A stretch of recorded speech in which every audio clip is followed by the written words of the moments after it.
Doctor Mizanur Rahman Azhari তাকে নিয়েও বলেন যে তিনি কাফের, তাকে আসলে দেশ ছেড়ে চলে যেতে হবে।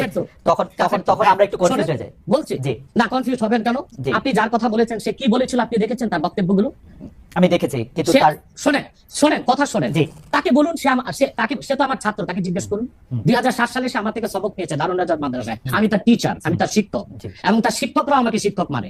অথবা সে যদি দেখুন, আপনাকে পিছন থেকে বলতে হচ্ছে, আপনি সময় দিতে হবে আমাকে। আপনি কিন্তু বসে আছেন একা, আমার কিন্তু কয়েক হাজার লোক বসে আছে আমার অপেক্ষায়, একটা শিডিউল প্রোগ্রাম আমি রেখে বসেছি আপনার এখানে। যেহেতু আপনার মাধ্যমে আমার মেসেজটা আমি অনেকের কাছে পৌঁছাতে পারবো। আপনি যে ব্যক্তির নাম দিয়েছেন তাকে আপনি কি দিয়ে তাকে স্কলার বলবেন? লক্ষ লক্ষ লোক হলে স্কলার হয়? এটা কোনো কথা নয়। দ্বিতীয় কথা হচ্ছে সে মুফতি নয়, ফতুয়া দেবার অধিকার রাখে মুফতি। স্কলার হওয়া এক জিনিস, ওয়াইজ হওয়া এক জিনিস, মুফতি হওয়া আরেক জিনিস। আর আমার কথা হচ্ছে, আমি কি গ্র্যান্ড মুফতি বাংলাদেশে তা আমি বলছি না, এটা বলার অথরিটি আমার নেই, কিন্তু আমার ফতুয়াতে কলম বসাবার মতো 10টা মুফতি আপনি বের করে দেন। এখন অন্য মুফতিরা বলছে না কেন, সেটা একটা সাহসিকতার বিষয় আছে, সেটা আরো কোনো তাদের প্রতিবন্ধকতা থাকতে পারে। যেমন আপনি দেখেছেন আওয়ামী শাসনের সময় দেশের অনেক বড় বড় আলেম শেখ হাসিনা দালালি করেছে, তো তারা কি এমন কোনো ফতোয়া দিবে যে সরকার বেকায়দায় পড়ে? এখন অনেক আলেম আছে যেটা বর্তমান সরকারের নির্লজ্জ সমর্থন করে যাচ্ছে, কিন্তু এই সরকার ক্ষমতা আসার পর থেকে আমি শরিয়ার কোরআন সুন্নাহর আলোকে যতটুকু সমালোচনা করা দরকার গঠনমূলক সমালোচনা করে যাচ্ছি। আর আমাদের মতো 2-4-10 জন যারা মিডিয়াতে আছে তারাই কিন্তু দেশের আলেম না। হাজার হাজার আলেম ওলামা পীর মাশায়েখ নীরবে নিভৃতে নির্জনে ইসলামের খেদমত করে যাচ্ছে, তাদের মতামতটাও দেখতে হবে। এখন যারা ফ্রন্টে চলে এসেছে, মিডিয়াতে চলে এসে সেলিব্রিটি হয়ে গেছে, তারাই কি বললো সেটা দেখার বিষয় না। এখানে তো যদি আপনি একটা প্রশ্ন আনেন যে আসলে শাতিমকে ক্ষমা পেতে পারে কিনা, বা রাষ্ট্র যদি শাতিমকে পৃষ্ঠপোষকতা দেয়, তার শাস্তি নির্ধারণ না করে, তাহলে কোনো জনগণ বিচারটা হাতে করতে পারবে কিনা? আপনি দেখুন, পৃথিবীতে যত অভ্যুত্থান ও বিপ্লব হয়েছে জনগণ আইনকে হাতে তুলে নিয়েছে। আপনি 5ই আগস্ট দেখেন, বাংলাদেশে রাষ্ট্র ক্ষমতা যে এসেছে বর্তমান সরকার, এটা গণতান্ত্রিক পদ্ধতিতে হয় নাই, ছাত্র জনতা আইনকে হাতে তুলে নিয়েছিল। এই বিপ্লবকে আপনি অবৈধ বলবেন? যে 6-7 জন সমন্বয়ক নেতৃত্ব দিয়েছে তাদেরকে আপনি সন্ত্রাসী বলবেন? না, কিছু করার ছিল না। 15 বছরে যে জগদ্দল পাথর ফেসিবাদী হাসিনা বসেছিল, গণতান্ত্রিক পদ্ধতিতে এটাকে সরানো সম্ভব হয় নাই, আইনকে হাতে তুলে নিতে হয়েছে।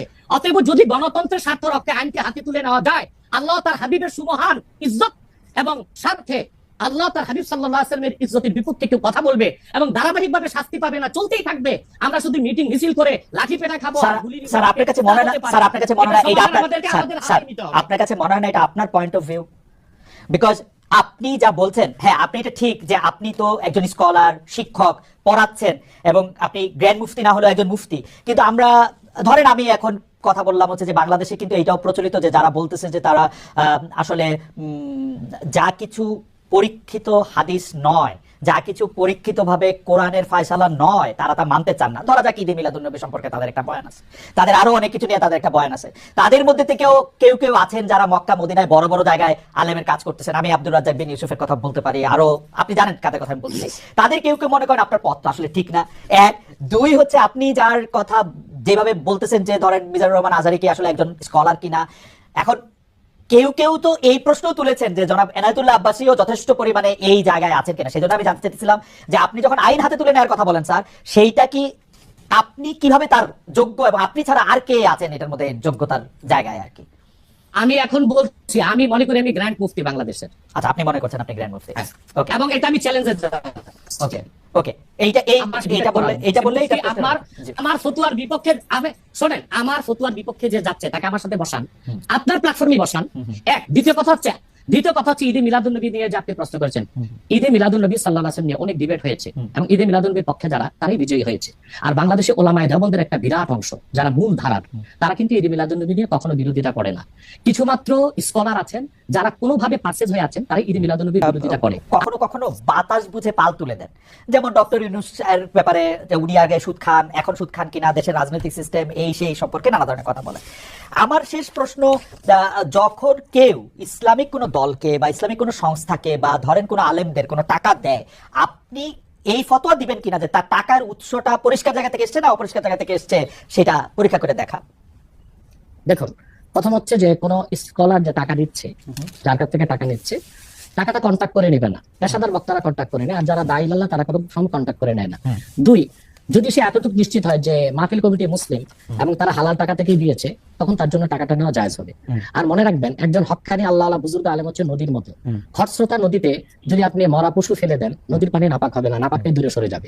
একজন দায়ীল আল্লাহ যদি পূর্ণ সতর্ক থাকেন এবং সততার সাথে দিনের দাওয়াত দেন, তারপর যদি কমিটি স্বেচ্ছায় না চাইতে তাকে সম্মান হিসেবে কিছু হাদিয়া দেন, সেটার জন্য যদি কোনো সুদের টাকা আসে, ঘুষের টাকা আসে, সেটা থেকে আলেম মুক্তি থাকবে।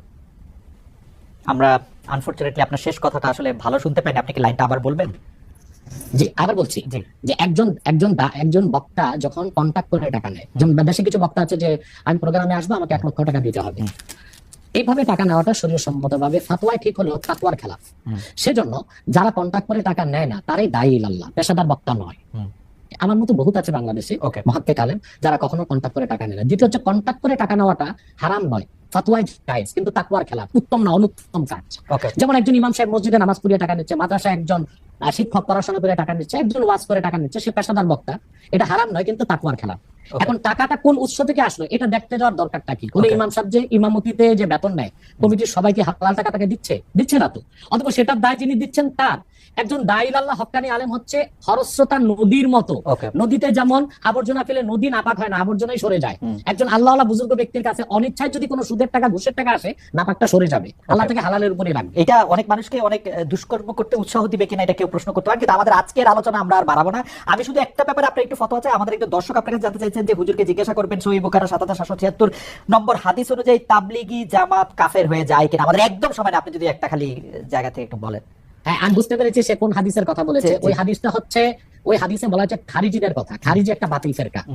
খারিজিদের উৎপত্তি হয়েছিল হযরত আলী রাদিয়াল্লাহু তাআলার কিন্তু জামানায়। তাবলিগের ক্ষেত্রে এটা সমস্যা নাই। তারা তো খারিজি না, তা তো দেওবন্দ থেকে। হ্যাঁ, তাদের আকীদায় ও